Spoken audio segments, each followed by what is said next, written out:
Il y a 6 mois, en mars, ma petite nièce Marie était à la maison pour m'aider à refaire la peinture du salon. C'était l'après-midi.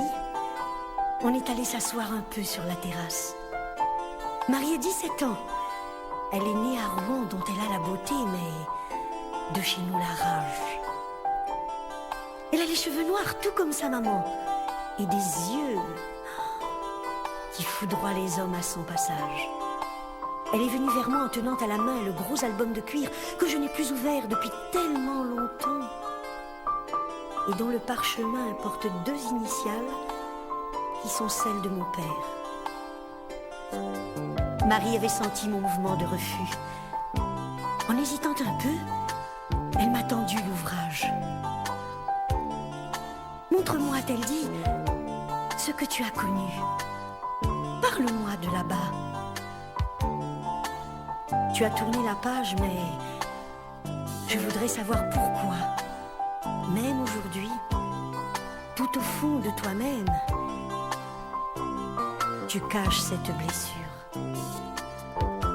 Parle-moi de ta terre, de ces années enfuies. Je garderai cela secret, je te le jure. J'ai regardé l'enfant qui ne saurait jamais, en pensant que naguère, au début de juillet, j'avais vu disparaître sur l'un des quais d'Alger une jeune fille de son âge qui avait tous mes traits. Marie, je vais te dire la terre où je suis née. Je vais te raconter un peuple disparu, une espérance morte, l'histoire de regrets. Tu sauras ce qui fut et qui ne sera plus. C'était un bout de plage, une rue de café, une place coloniale où j'ai couru enfant, sous le regard des grands qui mangeaient des beignets en buvant l'anisette le soir, en chahutant. Je sais routes et champs écrasés de soleil et aussi l'olivier.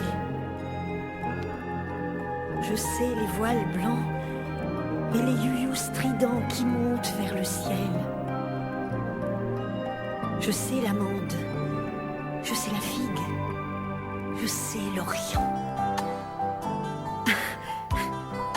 Mes copines de classe, elles s'appelaient Simone, Aïcha, Isabelle.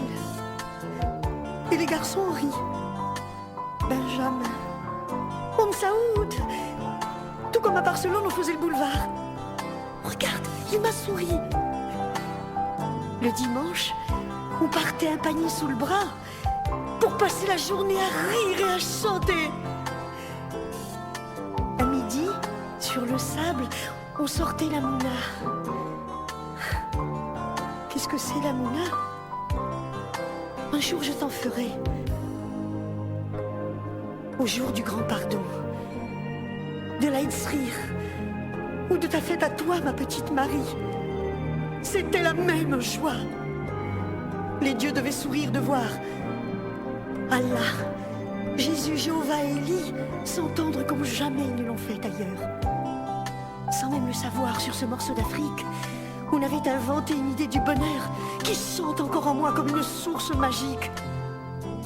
Ce n'était rien, Marie, qu'une terre bénie où la fraternité a existé vraiment jusqu'à ce qu'elle ne soit plus qu'un rêve évanoui, comme un jouet d'enfant piétiné par l'écran.